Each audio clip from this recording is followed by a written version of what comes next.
Hello BSS, welcome back to my channel, or if you are new here then just welcome. Hi, my name is Brenda. I do mostly paranormal videos here on my channel, so if that is something that you are interested in, please consider subscribing down below and turn on your post notifications so you do not miss when I post another video like this one. Now with all of that being said, let's go ahead and get right into today's video.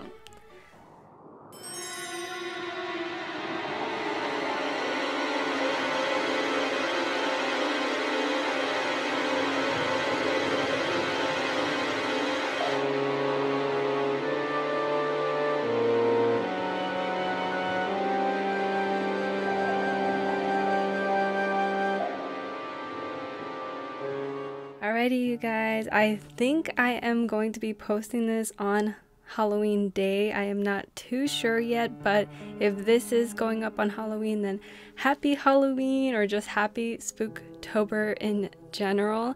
I think this is going to be one of my last Spooktober videos. I'm pre-filming a lot of these, so I have no idea when I'm going to decide to put which video up, but yeah. And as you can see, I got my little pirate costume on. You can't really tell very well on the camera, but this is a very old costume that I've also had for a while now, and this is a little bit bent up. I don't even know if it's supposed to go like this or not, but it looks like that in the picture. I have no idea, but anyway guys, as you can tell by the title, today I'm going to be reading some trick-or-treat Reddit stories. These are supposed to be more on like the scary side, just from life on its own. You know, life is scary, it doesn't always have to be paranormal, but I did something similar to this last year where I read some Reddit trick-or-treat stories as like a grand finale for Spooktober. So this will most likely go up on Halloween, and Halloween lands on a Monday, so it's going to be a little bit out of my, regular schedule, but I hope that you guys enjoy these stories. So without further ado, let's go ahead and jump right into our first one here on Reddit. I did get it from one single person on here, and they have 3 separate stories, so it's going to be a little bit more of a shorter video since I am posting on a Monday. So this is going to be an extra video just because it is spooky season and I didn't get to upload as much as I wanted. But anyway guys, let's go ahead and get into it. This is from the user Killer Orange Cat, and this one is titled Ronnie. It says, "In the town I grew up in, you were able to continue trick-or-treating up to 15 years old. For me, I always went out with my friend Ronnie. Hell, I remember going and trick-or-treating with him before I began going to school. He was my good buddy, and we had a pretty good night planned for our last trick-or-treat outing. On that night, Ronnie was going to go as a ghost. Yeah, it wasn't the most original costume, but that's why he picked it. It was a classic, and he wanted to go out with a bang. Ronnie got to my house about 45 minutes later than he was supposed to. He knocked on the door, and I got a good look at his costume. It was a pretty cool one. He took a white sheet and tied some swing set chains onto it. Plus, interestingly enough, he had some fake blood splattered on the outfit as well. I thought it was pretty cool to see blood on a ghost. Anyway, he had his trick-or-treat bag, the one he always brought out. Ronnie really didn't talk much that night. He went through the night making ghost noises. For example, he would go like, woo, instead of trick-or-treat when we got up to a doorway. He still got candy, of course, because everyone thought it was pretty neat. It's cool to get into the act, but Ronnie was way too into the act. I mean, being in character is fine, but there's not really a need to always be in character. When I asked him questions, he just kept making ghost noises. Honestly, it began to get a little irritating after a while. Pretty late into the night, we were walking by a graveyard on the side of town. When we got up to the gate, he walked up to it. He motioned me to follow him into the graveyard. That was a bit much for me for several reasons. First, I really don't like breaking into a graveyard. It's disrespectful to the dead, and I am not big on trespassing anyway. But he was standing there, and it looked like the gate was open. Ronnie kept motioning to me, indicating that he wanted to go into the graveyard. I told him no and kept trying to walk away. Ronnie then started dancing around me, putting his arms up in the air and making all sorts of weird and spooky ghost noises. He wasn't trying to force me or anything, just trying to indicate that I was chicken for not following him into the graveyard. Several times I told him to cut it out, and the act was getting tired. He kept at it though. It was much more obnoxious than usual for him. Finally, I snapped at him and told him that he was getting to be very annoying. When I snapped at Ronnie, he stopped, and he cocked his head to the side, and then to the other side. He was obviously aggravated or something. He waved me off and then took off in the opposite direction. I immediately felt bad about snapping at my friend. I called after him, telling him I am sorry and that I didn't want our last trick-or-treat to end on a bad note. He didn't listen though, he just kept walking. I kept after him for a bit and then finally decided to give up. My evening had been ruined and then I just had to go home. At my house, no one was there. My parents had gone to a party, thus I was not surprised. I had some candy and then just went to bed. It was pretty early in the morning when my mom woke me up. She was very, very distressed. She wouldn't tell me why right away though. I had to get out of bed and then go down to the kitchen where a police officer was waiting. I was worried, wondering if I had done something wrong, but it wasn't like that. The officer asked me a couple questions about my night on Halloween. When I was finished answering them, he then told me what had happened. My best friend Ronnie had been found in the graveyard. He was barely alive but conscious. Apparently, he had been crossing through the graveyard on the way to my house, and he got attacked by a guy from school that we both knew. He had been beaten and stabbed. The bully then took his costume along with Ronnie's wallet and trick-or-treat bag. I felt for my friend, but the reality of what happened nearly overpowered me. I was trick-or-treating with a guy who had beaten and stabbed my friend, and that guy tried to get me to go into the graveyard Ronnie had been found in. Bro, that's so crazy. So basically, he beat and stabbed Ronnie and then pretended to be him, went up to his door to knock so they can go trick-or-treating together, and that's why he wasn't talking the whole time. Oh my god, that is so fucked up. Like, can you imagine? Like, at least he didn't go with him to the graveyard, because he would have ended up the same way as Ronnie most likely. What a freaking psychopath. Oh my god, that one's spooky to me, because just the fact that he was with him the entire night, the guy who ended up, stabbing his friend, like, that is so freaking scary. And that was a really good story. I like that one. All right, let's go ahead and get into the second one. It's called Rural Trick-or-Treat. Oh my god, I had to hiccup. Also, I have a hard time pronouncing the word rural. It's too close. The R's are too close together. Okay, it says, I remember this very freaky encounter that I had when I was a teenager. I grew up, as my parents would tell me, out in the country. We weren't very far away from the town though. I don't want you to think that although we lived in the country, that it was completely away from civilization. Now, when I was very young, I remember we used to go for trick-or-treat by driving from house to house in the country. However, due to safety reasons, there was a law passed that all trick-or-treating had to be done in the town. So maybe when I was 8, we stopped driving door to door, and since then, I've never had anyone come to my house for it. When I was 16, my parents had gone out of town for a few days. I remained home all by myself because I'm an only child. They would be gone on Halloween, but it was not something I was concerned about because I was too old to go trick-or-treating anyway, and I really loved being home alone. It was maybe around 8 when I heard a knock on the door. I froze, not having expected anything or anyone. I had all the lights off in the house and our porch light worked by motion sensors, so my presence in the house would not have been obvious to anyone who was outside. I thought it would be better for me to take a peek outside and see who it was rather than open the door. I peeked out a side window where I could see on the porch. There was a very large man on the porch and he was in a costume. It reminded me if you've ever seen Dr. Jekyll and Mr. Hyde Looney Tunes cartoon.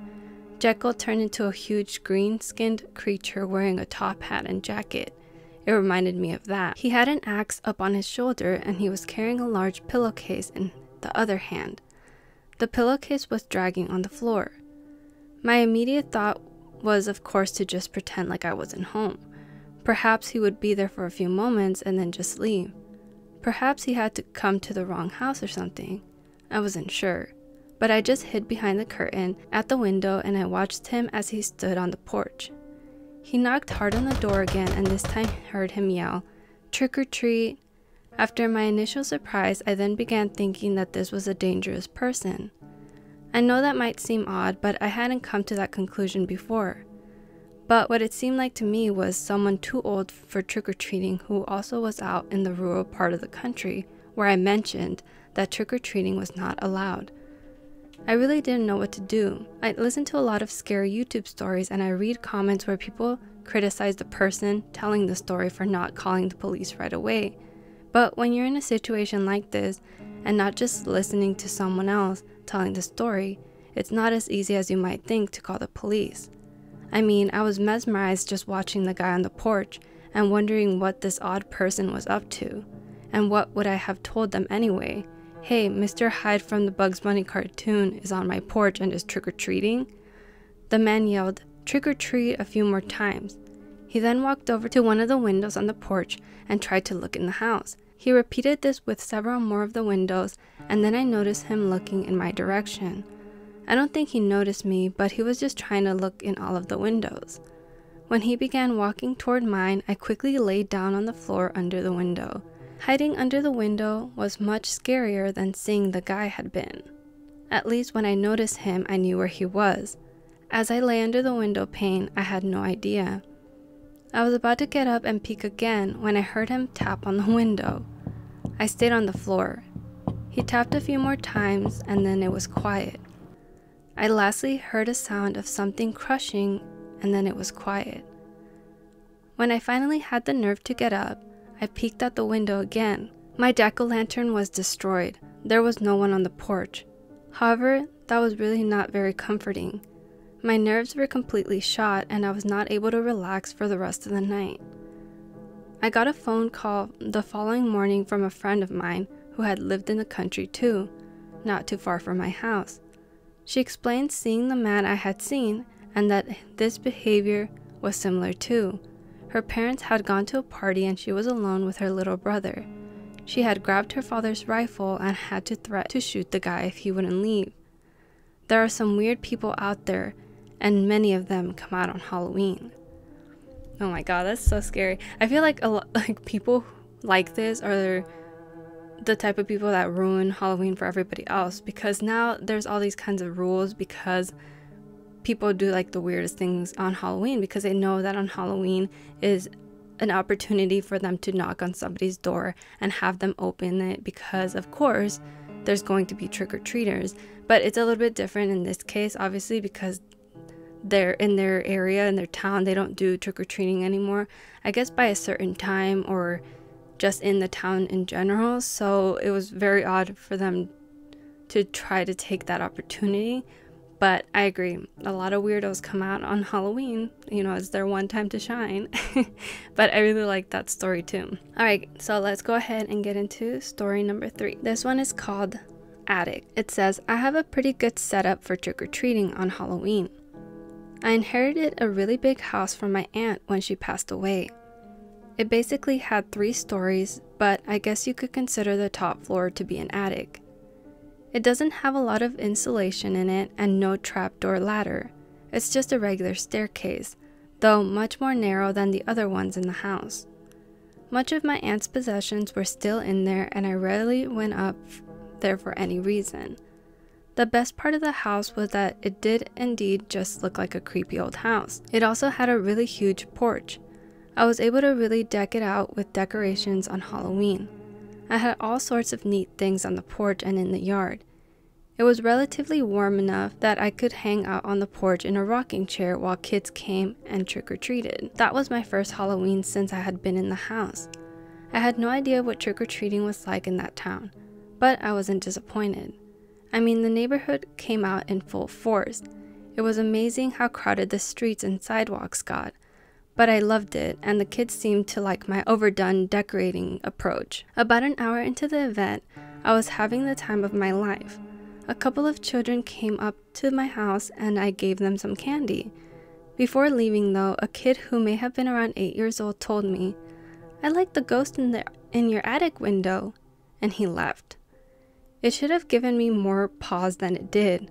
I, of course, knew that I had not decorated the attic and I didn't put anything in the window. But kids say things, and you don't always know why. I just went back to doing my thing. I had pretty much forgotten about that kid when about a half hour later, another kid mentioned seeing someone in my attic window. This kid didn't say a ghost, but it was a similar statement. The attic had a big window with a window seat built under it, so if you wanted to, you could just sit in the window and watch the neighborhood. But I assumed that the kids were just seeing things. Still, I kept paying attention to the kids as they walked up the porch, and I noticed that several of them seemed to be looking up in the direction of the window. Finally, way too curious to just let it go, I got up and walked off the porch. I looked up at the attic window. One of the outside lights on the house was right above that window, so I would have been able to see if anyone was actually in the window. So I looked and I really didn't see anything.